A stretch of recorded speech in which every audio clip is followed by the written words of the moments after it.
ফেরাউন ছিল, আবু জেহেল ছিল, তারা কখনো পার পারে নাই। আপনার থেকে বড় বড় রাজত্ববিদরা ছিল। এই সাজ্জাদের ঘটনা শুনছেননি? কে সে সাজ্জাদ? সাজ্জাদ এত বড় রাজত্ববিদ ছিল, তারপরও তাকে মৃত্যুবরণ করতে হয়েছে। একটা সেকেন্ডের জন্য সাজ্জাদ জান্নাতে ঢুকতে পারে নাই।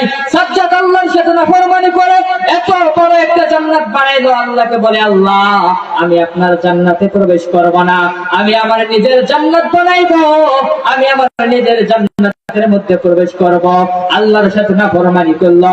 আল্লাহ পাক রব্বুল আলামিন বললেন, হে বান্দা, আমি যে আল্লাহ তোমাকে বানাইলাম, আমি যে আল্লাহ তোমাকে জান্নাত বানানোর শক্তি দিলাম, আমি যে আল্লাহ জান্নাত বানানোর জন্য ধন সম্পদ দিলাম, তুমি সেই আল্লাহর সাথে নাফরমানি করো।